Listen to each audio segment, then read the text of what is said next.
आप अपने मन से यहाँ विद्यार्थी बनकर बैठे हो, 8 घंटा मौज मस्ती करते हो, तो ये समय कल मैंने जैसे बोला था, कल ये समय बदल जाएगा। आप दूसरे मन से काम करो। अगर आपने आज अपने मन को कंट्रोल में रखा, 8 घंटा आप विद्यालय के अंदर रहा, विद्यार्थी हो गए। मैं विद्यार्थी हूँ, गुण, कर्तव्य, कर्म सब विद्यार्थी का आपने किया, ये दुनिया बोलेगा यू आर द बेस्ट। और आज अच्छा है तो आपका कल भी अच्छा होगा। आज अच्छा कर रहे हो तो कल भी अच्छा करो, यही सत्य है। अगर आज तक आपने नहीं समझा था, नहीं जाना था, जाने दो। आज मैंने जाना मुझे यहाँ क्या करना चाहिए और मैं यहाँ क्या करने से मेरा भविष्य उज्जवल होगा। आपने आज जाना, तो आज से अगले पीरियड से मेरे साथ ऐसे होना चाहिए। करोगे आप सब? सवाल पूछोगे खुद से, अंदर देखोगे आप सब, तो बनोगे व्यक्तित्व। कलाम जी बने, मैं भी बनूं। मैं आपको कहा हूँ, कभी छोटा लगे तो उस व्यक्ति का तस्वीर देख लेना और उसकी बाल जीवन में घुस जाना, आपको पता चलेगा। भले मैं गरीब हो सकता हूँ, भले मेरे माता पिता गरीब हो सकते हैं, मेरा घर छोटा हो सकता है, लेकिन मेरा ईश्वर तो छोटा नहीं है ना। मेरा ईश्वर छोटा है? नहीं है। मैं उसकी संतान हूँ। भले माता पिता मेरे को जन्म दिए हैं, लेकिन असल में तो वो मेरा पिता है कि नहीं? और जिसका पिता इतना बड़ा है, इतना महान है, उसकी संतान छोटा कैसे हो सकता है? इसीलिए हम कहते हैं मेरे हृदय में ईश्वर बैठते हैं। अगर आपकी हृदय में ईश्वर है तो आप कुछ भी कर सकते हैं। एक उदाहरण प्रस्तुत करता हूं कि मनुष्य क्या कर सकता है, क्या नहीं कर सकता है अगर वो जिद में पकड़ लिया। आपने नहीं देखा होगा मांझी सिनेमा, देखे हो किसने मांझी? एक सिनेमा है, सर कभी चला के दिखा देना इन लोगों को। मांझी बोल के एक सिनेमा है। उस सिनेमा में जो चरित्र है, उसका पत्नी बीमार होती है और मर जाती है, क्योंकि ना एक पहाड़ ऐसे है और ये पहाड़ के इस तरफ इसका गांव है, इस तरफ हॉस्पिटल है, और ये पहाड़ क्रॉस करके जाओ तो ये 2 किलोमीटर होता है और घूम के जाओ तो 18 किलोमीटर होता है।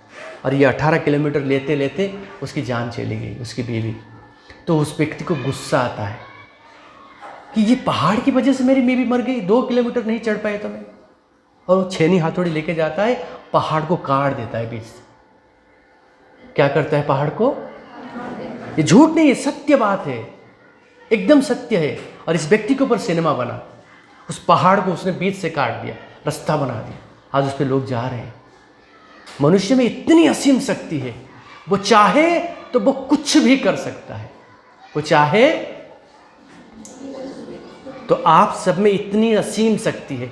अगर आपने आज जिद ठान लिया, आपने सोच लिया, आधा कार्य आपका हो गया।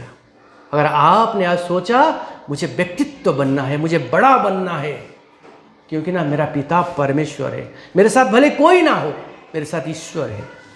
अगर ये निर्णय आपने कर लिया तो आपने आधा कर लिया, बाकी आधा यही विद्यालय आपको मौका देगा करने के लिए। आप कर लोगे। 22 साल के बाद आप बेकार नहीं बैठोगे, आप व्यक्तित्व बन जाओगे। आपने सुना है लोगों की कैंपस सिलेक्शन होता है कि नहीं? होता है कि नहीं? वो कॉलेज या स्कूल से सीधा जॉब में जाते हैं। सुने हो कि नहीं? वो कौन जाते हैं पता है? सुनोगे? एक उदाहरण प्रस्तुत करता हूँ आपके सामने। मैंने आपको 2 फूल देना है, एक असली सुगंधित गुलाब का खुशबूदार और दूसरा कागज़ का। कौन सा पसंद करोगे आप? असली वाला गुलाब का। क्यों ना, उसमें खुशबू होता है, ओरिजिनल होता है। अगर आप ये पसंद करते हो तो कंपनी वाले थोड़ी नकली पसंद करेंगे। फूलों में जैसी खुशबू होता है, उसका रंग सुंदर होता है, विद्यार्थी में उसका प्रतिभा ही सुगंध होता है और उसकी गुण चरित्र, उसका सुंदरता होता है। अगर आप प्रतिभावान बनोगे गुण चरित्र के साथ, तो आपका भी कैंपस सिलेक्शन होगा। विद्यालय से निकलते कोई उधर बैठा है इंतजार में, कौन है, उठाएगा इसलिए। बड़े तनखे के साथ, बड़े प्रतिष्ठा, बड़े पद पर बैठ जाओगे और जीवन को आनंदित करोगे। इसीलिए काबिल बनना पड़ेगा आपको। और काबिल बनने का छोटा मंत्र यही जो मैंने सिखाया, 3 सवाल। कौन हूँ मैं?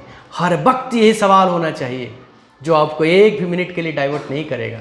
जिस काम के लिए खुद को इधर बिठाया हूँ, नियोजित किया हूँ, वही करूँगा, बाकी सब भाड़ में जाए। विद्यार्थी हूँ, प्रॉमिस किया हूँ खुद से, विद्यार्थी हूँ, अपने मन से बैठा हूँ, विद्यार्थी बनूंगा, और यही मौका देता है मुझे व्यक्तित्व बनने के लिए। यहाँ से व्यक्तित्व बनकर जाऊँगा, बेकार नहीं बनूंगा।